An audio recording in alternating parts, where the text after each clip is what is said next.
지수와 주도주의 관계 완전 정복. 4강 지수가 하락하는데 주도주가 버틴다면 무슨 뜻일까요? 주식시장이 갑자기 크게 떨어졌습니다. 코스피도 떨어지고 코스닥도 떨어집니다. 대부분의 종목이 파란색입니다. 투자자들은 불안해집니다. 그런데 이상합니다. 시장이 크게 떨어지는데도 어떤 종목은 거의 떨어지지 않습니다. 어떤 종목은 오히려 상승합니다. 또 어떤 종목은 잠깐 떨어졌다가 금방 회복합니다. 왜 그럴까요? 오늘은 주도주를 찾을 때 아주 중요한 장면을 공부하겠습니다. 지수가 약할 때 누가 강하게 버티는가? 먼저 아주 쉬운 예를 들어보겠습니다. 오늘 코스닥이 3% 하락했습니다. A 종목은 6% 하락했습니다. B 종목은 3% 하락했습니다. C 종목은 0.5%밖에 떨어지지 않았습니다. 모두 같은 시장에 있습니다. 하지만 힘은 완전히 다릅니다. A 종목은 시장보다 약합니다. B 종목은 시장과 비슷합니다. C 종목은 시장보다 훨씬 강합니다. 우리가 관심 있게 볼 종목은 C 종목입니다. 여기서 중요한 것은 C 종목이 올랐다는 것이 아닙니다. 시장 전체가 크게 흔들리는데도 잘 버텼다는 것입니다. 이것을 상대적인 강함이라고 생각하면 쉽습니다. 비유해 보겠습니다. 강한 바람이 불고 있습니다. 나무들이 모두 흔들립니다. 어떤 나무는 가지가 부러집니다. 어떤 나무는 크게 휘어집니다. 그런데 어떤 나무는 조금만 흔들리고 그 자리를 지킵니다. 바람이 멈추면 어떤 나무가 가장 빨리 원래 모습을 되찾을까요? 강한 나무일 가능성이 높습니다. 주식시장도 비슷합니다. 상승장에선 많은 종목이 강해 보입니다. 하지만 시장이 흔들리면 진짜 힘의 차이가 나타납니다. 그래서 저는 하락장을 무조건 나쁘게만 볼 필요는 없다고 생각합니다. 하락장은 강한 종목과 약한 종목을 구별할 수 있는 시간이기도 합니다. 그렇다면 주도주는 왜 지수 하락에도 잘 버틸까요? 첫 번째 이유는 매도하려는 사람이 상대적으로 적기 때문입니다. 기업의 성장 가능성을 높게 평가하는 투자자들이 많다면 시장 전체가 조금 흔들린다고 해서 급하게 팔지 않을 수 있습니다. 그리고 가격이 내려오면 기다렸던 매수 자금이 들어올 수도 있습니다. 그래서 주가가 크게 밀리지 않습니다. 두 번째 이유는 수급입니다. 기관이나 외국인 같은 큰 자금이 계속 관심을 가지고 있다면 시장 조정에서도 매수세가 들어올 수 있습니다. 매물이 나오지만 그 물량을 받아주는 돈이 있습니다. 그래서 다른 종목보다 하락폭이 작게 나타날 수 있습니다. 하지만 여기서 조심해야 합니다. 하루 덜 떨어졌다고 무조건 주도주라고 판단하면 안 됩니다. 우리가 봐야 하는 것은 반복되는 흐름입니다. 지수가 첫 번째로 하락했을 때 잘 버팁니다. 며칠 뒤 지수가 다시 흔들립니다. 또 잘 버팁니다. 지수가 반등합니다. 이번에는 다른 종목보다 먼저 올라갑니다. 이런 모습이 여러 번 반복된다면 그때는 상당히 중요한 신호가 될 수 있습니다. 특히 우리가 봐야 할 것은 저점입니다. 지수는 이전 저점을 깨고 내려갑니다. 그런데 주도주 후보는 이전 저점을 깨지 않습니다. 오히려 저점이 조금씩 높아집니다. 이것은 중요한 차이입니다. 지수는 약해지고 있는데 그 종목의 가격 구조는 무너지지 않고 있기 때문입니다. 이동평균선도 함께 볼 수 있습니다. 지수가 중요한 이동평균선을 아래로 깨고 내려갑니다. 그런데 주도주 후보는 중요한 이동평균선 위에서 버팁니다. 또는 잠깐 깨더라도 빠르게 회복합니다. 이런 모습을 보이면 시장보다 강한지 확인할 필요가 있습니다. 박스권도 마찬가지입니다. 지수가 하락하면서 많은 종목이 박스권 하단을 깨고 내려갑니다. 그런데 어떤 종목은 박스권 중간에서 버팁니다. 더 강한 종목은 박스권 상단 근처에서 계속 움직입니다. 시장 전체가 약한데도 상단에서 내려오지 않는 것입니다. 이런 종목은 관심 있게 관찰할 가치가 있습니다. 그리고 거래량도 봅니다. 지수가 급락했는데 주도주 후보의 거래량이 크게 증가하면서 주가도 급락한다면 단순한 시장 조정인지 수급이 빠져나가는 것인지 확인해야 합니다. 반대로 주가가 조금 조정받는데 거래량은 줄어든다면 강한 매도세가 나오고 있는 상황과는 다를 수 있습니다. 쉽게 기억하면 됩니다. 조정에서는 가격과 거래량을 같이 봅니다. 가격은 조금 내려오고 거래량도 줄어든다. 그리고 중요한 지지선에서 버틴다. 이런 흐름은 관찰할 가치가 있습니다. 그런데 더 중요한 순간은 지수가 반등할 때입니다. 지수가 하락할 때 잘 버틴 종목이 있었습니다. 며칠 뒤 시장이 반등합니다. 이때 그 종목을 다시 봅니다. 지수는 아직 이전 고점까지 가지 못했습니다. 그런데 이 종목은 벌써 전 고점을 회복합니다. 그리고 박스권 상단을 돌파합니다. 더 강한 경우에는 신고가까지 만듭니다. 이것은 상당히 중요한 강도의 차이입니다. 그래서 주도주를 찾을 때는 두 장면을 연결해야 합니다. 지수가 떨어질 때 얼마나 버텼는가, 그리고 지수가 돌아설 때 얼마나 빨리 올라가는가, 둘을 함께 보는 것입니다. 예를 들어 보겠습니다. 코스닥이 1000포인트에서 900포인트까지 하락했습니다. 10% 조정입니다. 그런데 A 종목은 10만 원에서 9만 5천 원까지만 내려왔습니다. 약 5% 조정입니다. 그 다음 코스닥이 950포인트까지 반등했습니다. 아직 과거 고점을 회복하지 못했습니다. 그런데 A 종목은 10만 원을 넘어 10만 5천 원까지 올라갑니다. 지수는 아직 전고점 아래에 있는데 종목은 먼저 전고점을 돌파했습니다. 이런 모습이 우리가 찾아야 할 상대적인 강함입니다. 하지만 여기에서 절대로 착각하면 안 됩니다. 지수보다 덜 떨어졌다고 무조건 매수하는 것은 아닙니다. 기업의 실적이 좋아지고 있는지, 산업 자체가 강한지, 거래량과 수급이 뒷받침되는지, 중요한 가격대를 지키고 있는지, 그리고 시장이 반등할 때 실제로 강하게 움직이는지 확인해야 합니다. 특히 시장 전체가 장기 하락 추세에 들어간다면 아무리 강한 주도주도 계속 버티기는 어렵습니다. 처음에는 지수보다 덜 떨어질 수 있습니다. 하지만 시장 하락이 오랫동안 계속되면 결국 주도주도 큰 조정을 받을 수 있습니다. 그래서 지수를 무시해서는 안 됩니다. 우리가 배우는 것은 지수와 종목 중 하나만 보는 방법이 아닙니다. 둘의 차이를 읽는 방법입니다. 그리고 아주 중요한 실전 습관이 있습니다.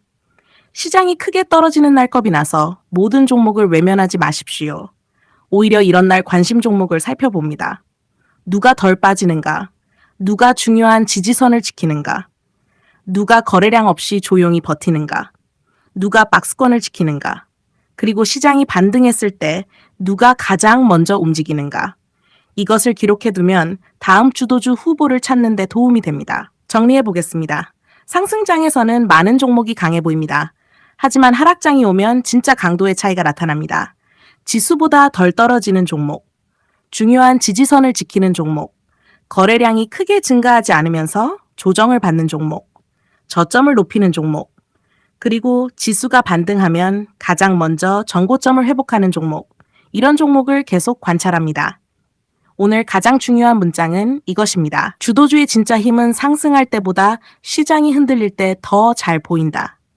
그리고 하나 더 기억하겠습니다.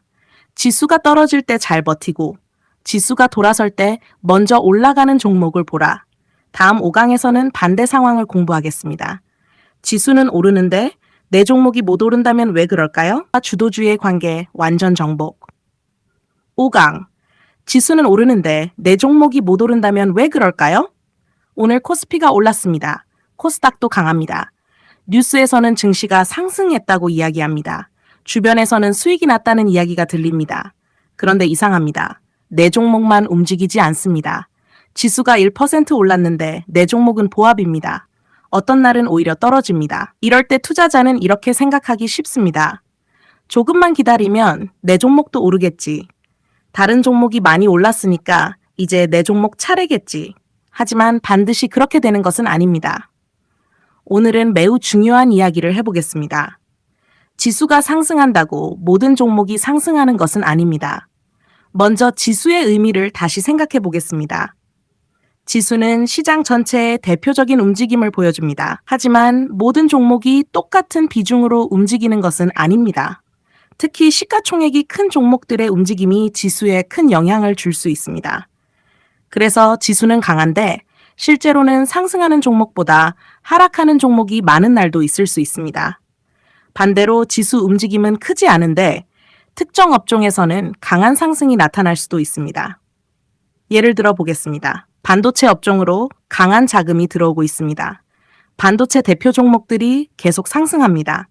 이 종목들이 지수에서 차지하는 비중도 큽니다. 그러면 지수도 상승할 수 있습니다. 그런데 내가 가진 종목은 전혀 다른 업종입니다. 그 업종에는 돈이 들어오지 않습니다. 실적 전망도 좋아지지 않습니다. 거래량도 없습니다. 그렇다면 지수가 상승한다고 내 종목까지 반드시 상승해야 할 이유는 없는 것입니다. 여기에서 중요한 개념이 나옵니다. 시장에는 돈의 방향이 있습니다. 돈이 모든 종목에 골고루 들어가는 것이 아닙니다. 어느 시기에는 반도체로 갑니다. 어느 시기에는 바이오로 갑니다. 또 어느 시기에는 조선이나 방산 같은 산업으로 돈이 몰릴 수 있습니다. 강한 산업이 생기면 그곳으로 자금이 집중됩니다. 그리고 그 안에서도 가장 강한 종목으로 돈이 더 몰립니다. 그래서 지수가 상승하는데 내 종목이 움직이지 않는다면 가장 먼저 이 질문을 해야 합니다. 지금 시장의 돈은 어디로 가고 있을까? 두 번째로 봐야 할 것은 업종입니다.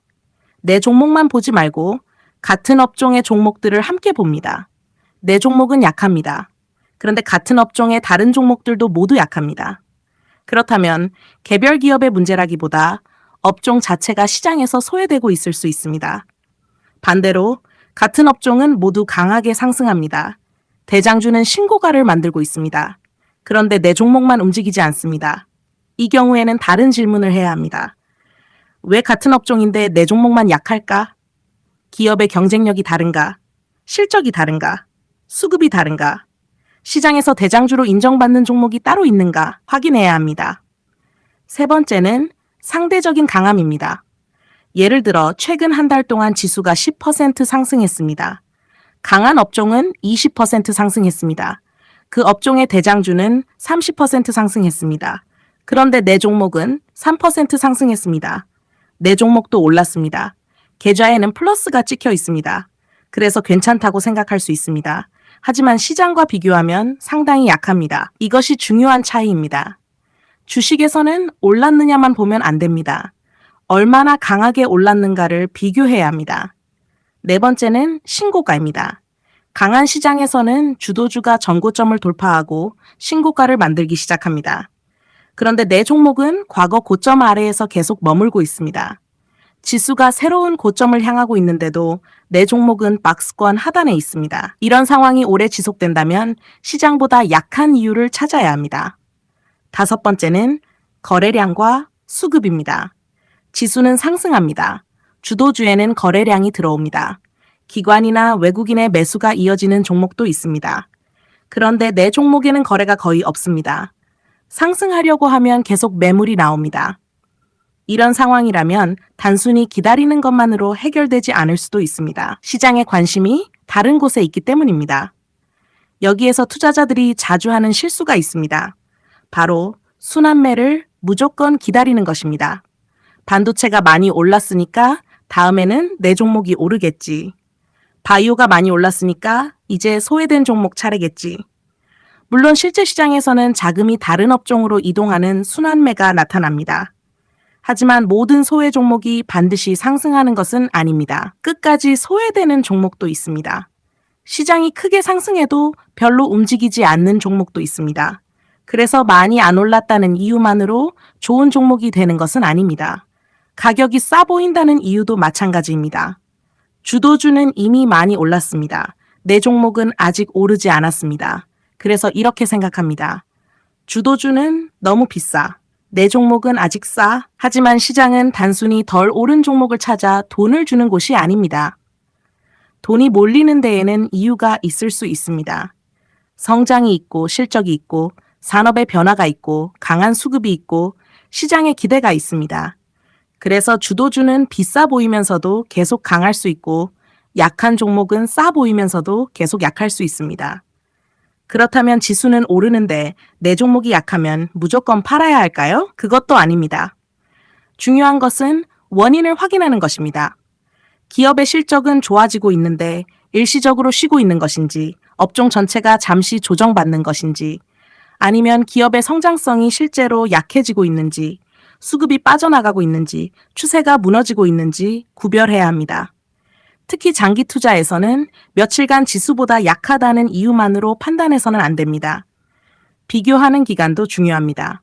하루, 일주일, 한 달, 몇 달. 기간을 넓혀가면서 흐름을 확인해야 합니다.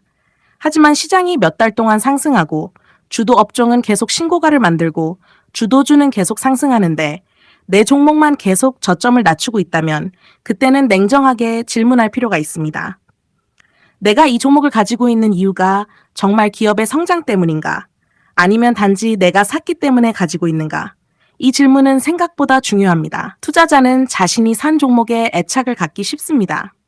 좋은 뉴스만 찾게 됩니다. 다른 종목이 올라가면 내 종목도 언젠가는 갈 것이라고 생각합니다. 하지만 시장은 내 매수 가격을 모릅니다. 시장은 내가 얼마나 오래 기다렸는지도 모릅니다. 결국 돈은 더 좋은 기회를 찾아 움직입니다. 그래서 우리는 시장을 계속 비교해야 합니다. 지수는 강한가? 어떤 업종이 강한가? 그 업종의 대장주는 무엇인가? 내 종목은 시장보다 강한가? 업종보다 강한가? 대장주와 비교하면 어떤가? 이렇게 범위를 좁혀갑니다. 아주 간단하게 3단계로 기억해 보겠습니다. 첫째, 지수와 비교합니다. 둘째, 업종과 비교합니다. 셋째, 대장주와 비교합니다. 이 3가지 비교만 해도 내 종목의 위치를 이해하는 데 큰 도움이 됩니다. 그리고 중요한 것이 하나 더 있습니다. 지수는 상승하는데 내 종목이 움직이지 않는 상황은 실패만을 의미하지 않습니다. 오히려 공부할 기회입니다. 시장이 지금 어떤 종목을 선택하고 있는지 보여주기 때문입니다. 내 종목만 바라보던 시선에서 벗어나 시장 전체를 보는 연습을 하는 것입니다. 정리해 보겠습니다. 지수가 상승한다고 모든 종목이 상승하는 것은 아닙니다. 시장의 돈은 강한 산업으로 이동합니다. 그리고 강한 산업 안에서도 더 강한 종목으로 집중될 수 있습니다. 따라서 내 종목이 올랐는지만 보지 않습니다. 지수보다 강한지, 업종보다 강한지, 대장주와 비교하면 어떤지 봅니다. 그리고 오랫동안 약하다면 그 이유를 찾아봅니다. 오늘 가장 중요한 문장입니다. 지수가 오른다고 내 종목의 차례가 반드시 오는 것은 아니다. 그리고 하나 더 기억하겠습니다. 내 종목만 보지 말고 시장의 돈이 어디로 가는지를 보라. 다음 6강에서는 주도주를 한 단계 더 빨리 발견하는 방법을 공부하겠습니다. 지수보다 먼저 신고가를 돌파하는 종목은 어떻게 봐야 할까요? 지수와 주도주의 관계 완전 정복. 6강 지수보다 먼저 신고가를 돌파하는 종목은 어떻게 봐야 할까요? 주식시장을 보다 보면 아주 흥미로운 장면이 나타납니다. 지수는 아직 과거 고점을 넘지 못했습니다. 코스피도 전고점 아래에 있습니다. 코스닥도 박스권 안에서 움직이고 있습니다. 그런데 어떤 종목은 벌써 전고점을 넘어갑니다. 그리고 신고가를 만듭니다. 지수는 아직인데 종목이 먼저 갑니다. 이런 종목을 보면 투자자는 질문해야 합니다. 왜 이 종목은 지수보다 먼저 신고가를 만들었을까? 오늘은 이 질문을 공부해 보겠습니다. 먼저 신고가가 무엇인지 쉽게 생각해 보겠습니다. 주가가 과거의 높은 가격을 넘어 새로운 가격 영역으로 들어가는 것입니다. 예를 들어 어떤 종목의 과거 최고가가 10만 원이었다고 해보겠습니다. 주가가 오랫동안 10만 원 아래에서 움직였습니다. 그런데 어느 날 10만 원을 돌파합니다. 10만 5천 원, 11만 원, 그리고 더 높은 가격으로 올라갑니다. 과거에 없었던 새로운 가격 영역으로 들어가는 것입니다. 그런데 중요한 것은 신고가 자체만이 아닙니다. 언제 신고가를 만들었는가? 이것이 중요합니다. 시장이 아주 강해서 모든 종목이 상승하고 있을 때 신고가를 만드는 종목이 있습니다. 물론 강한 종목일 수 있습니다.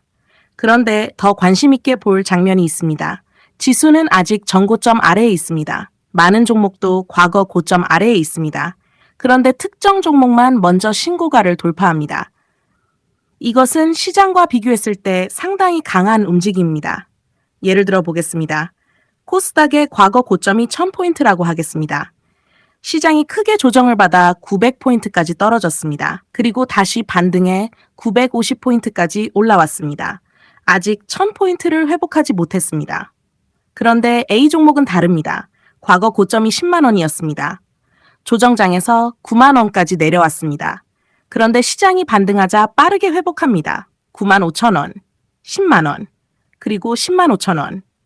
지수는 아직 과거 고점을 회복하지 못했는데 A 종목은 먼저 신고가를 만들었습니다. 이것이 바로 상대적인 강함입니다. 왜 이런 현상이 나타날까요? 첫 번째 이유는 강한 수급입니다. 시장 전체에는 아직 확신이 부족합니다. 그래서 지수는 전고점을 돌파하지 못합니다. 하지만 특정 기업이나 산업에는 돈이 집중될 수 있습니다. 그 기업의 성장성을 높게 평가하는 투자자들이 계속 매수합니다. 그러면 시장보다 먼저 매물이 소화될 수 있습니다.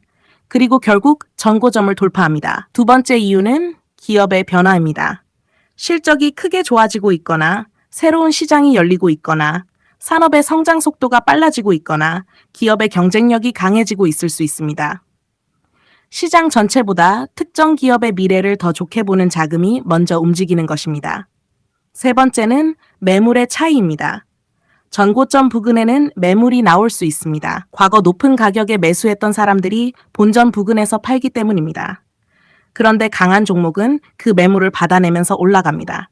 거래량이 증가하고 전고점을 넘어가고 종가까지 강하게 유지됩니다. 그렇다면 매도 물량보다 매수하려는 힘이 더 강했다는 것을 생각해 볼 수 있습니다. 여기에서 우리가 공부했던 박스권 돌파가 연결됩니다. 오랫동안 박스권을 만들었습니다. 상단을 여러 번 두드렸습니다. 박스권 안에서는 거래량이 줄어들었습니다. 그리고 어느 날 거래량이 증가하면서 상단을 돌파합니다. 그 박스권 상단이 역사적인 고점이었다면 박스권 돌파와 동시에 신고가 돌파가 되는 것입니다. 이런 장면은 아주 중요합니다. 하지만 신고가를 돌파했다고 무조건 매수하면 될까요? 그렇지 않습니다. 신고가에도 진짜와 가짜가 있을 수 있습니다. 예를 들어 장중에는 신고가를 만들었습니다. 하지만 갑자기 매물이 쏟아집니다. 긴 윗꼬리가 생깁니다. 그리고 종가는 다시 전고점 아래로 내려옵니다. 다음 날도 계속 떨어집니다. 이 경우에는 신고가를 만들었다는 사실만 보고 강하다고 판단은 안 됩니다. 반대로 좋은 흐름은 어떤 모습일까요? 전고점을 돌파합니다. 거래량이 증가합니다. 종가가 전고점 위에서 마무리됩니다. 며칠 조정을 받아도 과거 전고점 아래로 크게 밀리지 않습니다.